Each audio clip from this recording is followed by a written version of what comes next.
Müdafiə naziri Zakir Həsənov bu günləri Fəxri Xiyabanda olub və Fəxri Xiyabandan çıxarkən bir vətəndaş ona Zakir müəllim deyərək müraciət edir.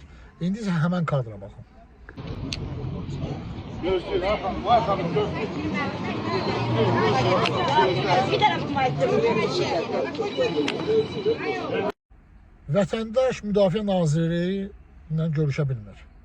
Yəqin ki, sözü var Zakir Həsənova. Zakir Həsənov isə əli ilə belə edir ki, yəni özünüz maraqlanın. Bilirsən, Zakir Həsənov, sən artıq şişmisən və o qədər şişmisən ki, artıq vətəndaşları belə qəbul eləmək istəmirsən. Bu günlər Azərbaycan Respublikasında bilirik, ölkə başçısı yoxdur, ölüb, çoxdan da bastırmışıq. Çünki ölkəni digər quldur məmurlar idarə edir. Eləncəsinə də başda Mehriban Əliyev var. Amma bu günlər onu bilin ki, sizin hər bir törətdiyiniz, beləcəsinə laqeyd bir hərəkətə görə məhz məsuliyyət mütləq daşıyacaqsınız. Çünki vətəndaşı bilirsiniz saymamazlıqdan gəlirsiniz. İnsanları, bu günləri saymırsınız.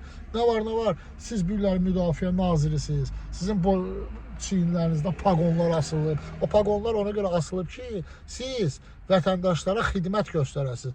Aparıb vətəndaşın balasını öldürəndə, şikəst eləyəndə, bəs o valideyn gəlməlidir də sənin qapına. Sənin də borcun odur ki, arxovu qaldırasan o kreslodan, o vətəndaşa xidmət göstərəsən. Daha əlinlə belə eləməyəsən. Bilirsən niyə belə eləyirsən?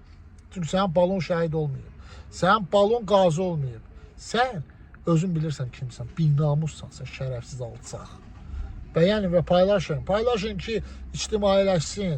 Paylaşın ki, gerçəklərdən anında xəbər tutasınız ki, Zakir Həsənov kimi binamuslar heç vaxt Azərbaycan xalqına layiq ola bilməz.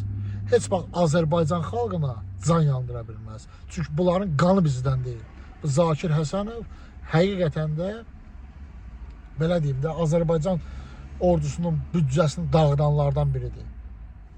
Bu həqiqətdir.